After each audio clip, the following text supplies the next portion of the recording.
Siapa yang pada sore hari membaca Bismillahilladzi la yadurru ma'asmihi syai'un fil ardi wala fis sama wa huwas samiul alim 3 kali, dia tidak akan tertimpa satu musibah, satu bala, satu penyakit, satu mara bahaya yang mendadak faj'ah hatta yusbih, sampai pagi hari.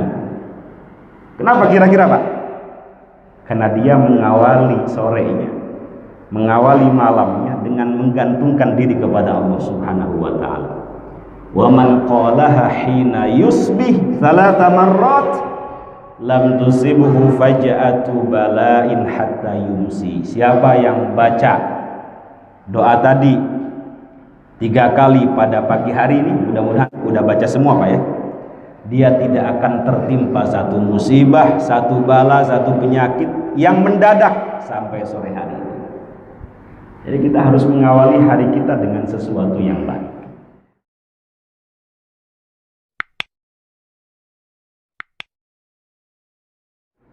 Assalamualaikum warahmatullahi wabarakatuh. Alhamdulillahi wahdah wassalatu wassalamu ala man la nabiyya ba'dah wa ala alihi wa sahbihi wa man walah. Asyhadu an la ilaha illallah wa asyhadu anna Muhammadan abduhu wa rasuluh wa safiyuhu wa khaliluhu wa habibuh. Amma ba'd. Hadirin jamaah salat subuh Masjid Jami Al-Mujahidin Pisangan Barat yang dimuliakan Allah Subhanahu wa taala. Alhamdulillah, dalam kesempatan yang mulia ini kita kembali dalam kuliah subuh kita. Mudah-mudahan hadirnya kita di sini dalam rangkaian sholat subuh berjamaah dicatat sebagai amal soleh, amal ibadah yang dapat memperberat timbangan kebaikan kita di akhirat. Selain itu, mudah-mudahan kita kecipratan berkahnya doa baginda Nabi besar Muhammad sallallahu alaihi wasallam. Allahumma barik li ummati fi bukuriha. Ya Allah, berkahi umatku di pagi harinya. Amin amin ya rabbal alamin. Selain itu juga mudah-mudahan kita masuk dalam sebuah sabda baginda Nabi besar Muhammad sallallahu alaihi wasallam, basyiril masyaina fil dhulami ilal masajid bin nurit tammi yaumal qiyamah. Berilah kabar gembira, kata beliau, bagi orang yang berjalan menuju masjid di kegelapan malam dengan cahaya yang sempurna pada hari kiamat. Kata ulama hadis, salah satunya Imam As-Sindi mengatakan al-dhulam di sini, kegelapan malam di sini adalah salatul isya dengan salatus subhi, salat isya dengan salat subuh. Mudah-mudahan kita semua dapat cahaya sempurna pada hari kiamat. Kita butuh cahaya Pak ya. Ini pengajian kalau nggak ada cahaya libur. Pesawat kalau nggak ada cahaya, nggak ada listrik, nggak bisa jalan. Motor, mobil kalau nggak ada cahaya nggak bisa jalan. Jadi kita butuh cahaya. Bahkan Al-Imam Syafi'i mensifati ilmu pun sebagai sebuah kemuliaan dengan cahaya. Kata beliau, syakautu ila waqi su'a hifzi fa arsyadani ila tarkil ma'asi wa akhbarani bi anna al-ilma nurun wa nurullah la yuhda li'asi. Saya mengadukan kepada guru saya, kata Imam Asy-Syafi'i, Imam Waqi, perihal buruknya hafalanku. Lalu Imam Waqi memberikan petunjuk agar aku meninggalkan maksiat. Kemudian beliau mengatakan bahwa ilmu itu cahaya, ilmu itu cahaya, dan cahaya Allah tidak diberikan kepada orang yang gemar melakukan kemaksiatan. Na'udzubillah tsumma na'udzubillah. Pernah suatu hari ada seorang imro'atun sauda, nenek tua berkulit hitam, bingung mau khidmah kepada Islam ini melalui apa? perang nggak bisa, sudah tua. Akhirnya memutuskan untuk menjadi cleaning service, menjadi marbot masjid, penyapu masjid. Ya, yang dia bisa hanya itu. Setiap hari dibersihkan Masjid Nabawi. Kalau tidak salah nama nenek tua ini Ummu Mihjan. Ada yang mengatakan Ummu Mahjan. Setiap hari dibersihkan Masjid Nabawi, ada sampah dimasukkan ke dalam tong sampah. Diam-diam baginda Nabi besar Muhammad sallallahu alaihi wasallam memperhatikan apa yang dilakukan oleh nenek tua ini. Tiba suatu hari beliau merasa kehilangan. Ditanyakan kepada para sahabat, di mana kok nggak kelihatan nenek tua ini? Lalu salah satu dari sahabat mengatakan, sudah meninggal Nabi, sudah meninggal dunia. Betapa kagetnya baginda Nabi besar Muhammad sallallahu alaihi wasallam atas berita ini. Kaget bukan karena meninggalnya, kaget karena tidak ada satu sahabat pun yang memberitahukan wafatnya, meninggalnya nenek tua ini. Kecewa beliau. Kalau dalam riwayat Imam Muslim, faka'annama saggaru amroha, seolah-olah para sahabat itu mengecilkan, meremehkan pekerjaan wanita tua ini sebagai cleaning service, sehingga tidak menyampaikan berita kewafatannya kepada baginda Nabi besar Muhammad sallallahu alaihi wasallam. Mohon maaf Pak ya, kita harus bangga sebagai marbot itu Pak ya. Kalau bisa ini kita semua jadi marbot nih Pak. Ya, ketua DKM-nya itu juga marbot Pak ya. Wakilnya, bendaharanya. Bahkan Nabiullah Ibrahim alaihi salatu wassalam berkenan menjadi marbot Masjidil Haram. Apa ayatnya? Antahhira baitiya lit-taifina, itu ya, wal akifina warruka'is sujud. Di antara sebab beliau diangkat derajatnya oleh Allah Subhanahu wa taala, anak-anaknya banyak yang menjadi soleh-solehah, menjadi Abul Anbiya Khalilur Rahman, karena beliau dan anaknya Nabiullah Ismail mau menjadi marbot Masjidil Haram, tiap hari bersihin. Untuk siapa? Lit-taifin, untuk orang-orang yang tawaf, wal akifin, untuk orang-orang yang i'tikaf, warruka'is sujud, untuk orang-orang yang sholat ruku sujud. Dalam pandangan sebagian sahabat, nenek ini kecil gitu, remeh. Tetapi tidak dalam pandangan Rasulullah Shallallahu Alaihi Wasallam. Dengan kecewa beliau mengatakan, dulluni ala qabriha, tunjukkan kepadaku di mana kuburannya. Agak marah gitu kira-kira. Diantar oleh para sahabat sampai ke depan kuburan nenek tua ini. Kemudian beliau sholat. Setelah sholat beliau mendoakan. Setelah mendoakan beliau mengatakan, inna hadhil kubur mamlu'atun dzulmah. Sesungguhnya kuburan-kuburan di sini, termasuk kuburan nenek tua ini, dipenuhi dengan kegelapan. Wa innallaha yunawwiruha lahum bi salati alaihim. Dan sekarang kata beliau, setelah saya mendoakan, setelah saya mensolatkan, Allah Subhanahu wa taala memberikan cahaya kepada kuburan-kuburan yang ada di sini. Arti cahaya di sini adalah hidayah, taufik, kebahagiaan yang Allah Subhanahu wa taala berikan kepada mereka. Jadi kita butuh cahaya, Pak ya. Gak mungkin kita jalan di lorong gelap dunia ini kalau tanpa cahaya. Mudah-mudahan dapat cahaya semua. Ini belum mati aja udah bercahaya semua ini Pak Haji. Udah lampu ya Pak Haji ya. Udah gitu aja Pak ya. Ini melongo ini ngantuk semua atau gimana ini Pak Haji? Menikmati. Sambil ngopi enak ya.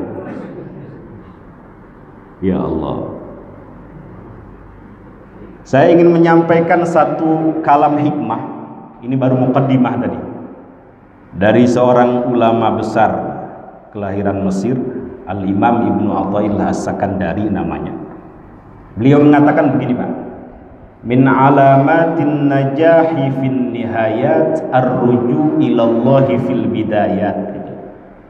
Di antara tanda suksesnya seseorang di akhir, kembali kepada Allah di awal, bersandar sepenuh hati kepada Allah di awal perjalanan. Kira-kira kalau Bapak ingin sukses di akhir, ya bergantung terlebih dahulu kepada Allah Subhanahu wa taala, seraya istiqomah di jalannya, kira-kira begitu. Kalau dalam kalamnya yang lain, man asyraqat bidayatu asyraqat nihayatu. Siapa yang awal perjalanannya bersinar, ini masalah sinar lagi, asyraqat nihayatu, maka akhir perjalanannya pun akan bersinar. Insya Allah Bapak bangun di pagi hari jam berapa? Jam 3, mengawali harinya dengan sesuatu yang baik, insya Allah siang harinya sampai malam kembali akan baik. Karena mengawalinya dengan sesuatu yang baik. Itu dalam hadis ketika kita tidur, Pak ya. Setan tuh mengikat dengan 3 ikatan. Ketengkuk kita itu dengan 3 ikatan dalam keadaan tidur kita. Apa kata setan? Lailun tawil, malam masih panjang, malam masih panjang, malam masih panjang. Farkut, tidur saja. Jadi setan pengennya kita itu tidur nggak bangun, kira-kira begitu. Tetapi kalau kita bangun, Pak, fa inistaiqadha fadzakarallah in hallat uqdah itu. Kalau kita bangun lalu berzikir, ingat Allah Subhanahu wa taala, in hallat uqdah, satu ikatan yang diikat setan terlepas. Wa idza tawaddaa, kalau berwudu setelah berzikir, in hallat uqdah, ikatan kedua terlepas. Wa idza shalla, kata Rasulullah, in hallat uqdah, kalau dia sholat setelah berzikir, berwudu, kemudian sholat, maka ikatan yang ketiga terlepas. Apa kata beliau? Fa asbaha nasyitan thayyiban nafsi. Orang yang seperti ini, keadaannya seperti ini, pada pagi harinya akan dalam keadaan semangat. Nasyitan thayyiban nafsi, jiwanya akan baik. Nggak tahu ini semangat apa enggak ini, Pak, kira-kira. Seharusnya kalau bangun malam, zikir, sholat, itu pagi harinya thayyiban nafsi, jiwanya baik, tidak mudah suuzon, tidak mudah marah, semangat. Wa illa, kata beliau, kalau sebaliknya dia nggak bangun malam, nggak tahajud, nggak qiyamul lail, bahkan subuhnya kelewat, asbaha khabithan nafsi kaslan gitu. Maka pada pagi harinya dia akan berada dalam keadaan buruk jiwanya, malas. Bawaannya suuzon aja, bawaannya marah aja, pengennya maksiat aja, begitu. Kenapa Rasulullah Shallallahu Alaihi Wasallam mengatakan demikian? Orang yang bangun malam, pagi harinya semangat, jiwanya bagus, karena dia mengawali harinya dengan sesuatu yang baik. Dalam riwayat yang lain beliau pernah mengatakan begini, man qala bismillahilladzi la yadurru, mudah-mudahan hafal semuanya, ma'asmihi syai'un fil ardi wala fis sama wa huwas samiul alim salasa marrat lam tusibhu faja'atu bala'in hatta yusbih. Siapa yang pada sore hari membaca bismillahilladzi la yadurru ma'asmihi syai'un fil ardi wala fis sama wa huwas samiul alim 3 kali, dia tidak akan tertimpa satu musibah, satu bala, satu penyakit, satu mara bahaya yang mendadak, faj'ah, hatta yusbih, sampai pagi hari. Kenapa kira-kira, Pak? Karena dia mengawali sorenya, mengawali malamnya dengan menggantungkan diri kepada Allah Subhanahu wa ta'ala.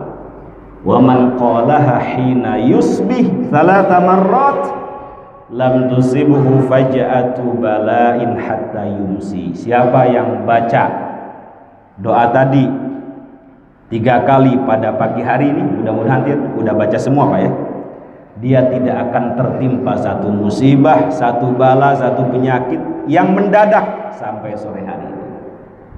Jadi kita harus mengawali hari kita dengan sesuatu yang baik. Bahkan kalau kita ingin meninggal dalam keadaan husnul khotimah, ya kita melakukan amalan-amalan orang-orang yang meninggalnya dalam keadaan husnul khotimah. Ada salah satu sahabat agak bandel, Nabi, bukankah kita sudah dicatat nih? Apakah kita masuk surga atau masuk neraka gitu? Ngapain kita beramal? Kira-kira begitu. Kan sudah ditakdirkan. Nabi mengatakan i'malu, udah jangan protes. I'malu, beramalah, beramal. Perbanyak amal soleh, jauhi amal salah. Fakullun muyassarun lima khuliqalah. Karena segala sesuatu itu dimudahkan terhadap apa yang diciptakan untuknya. Kalau dia ditakdirkan akhir hayatnya buruk, maka dia akan senang melakukan keburukan, akan pro terhadap kebatilan, akan senang terhadap kemungkaran, dan akan dimudahkan melakukan amalan-amalan orang-orang yang akhir hayatnya su'ul khotimah, akhir hayatnya celaka. Na'udzubillah, tsumma na'udzubillah. Tetapi apabila dia ditakdirkan akhir hayatnya baik, husnul khotimah, dia akan senang melakukan kebaikan. Dinasehati itu senang gitu aja. Diajak kebaikan, sedekah itu enggak protes, ayo. Dia akan melakukan amalan-amalan orang yang akhir hayatnya akhir hayat yang baik, akhir hayat yang husnul khotimah. Amin amin. Mudah-mudahan kita termasuk orang-orang yang dimudahkan oleh Allah Subhanahu wa taala melakukan kebaikan, diberikan kekuatan, bimbingan sehingga kita mendapatkan kemuliaan akhir hayat yang baik, akhir hayat yang husnul khatimah. Amin amin ya rabbal alamin. Assalamualaikum warahmatullahi wabarakatuh.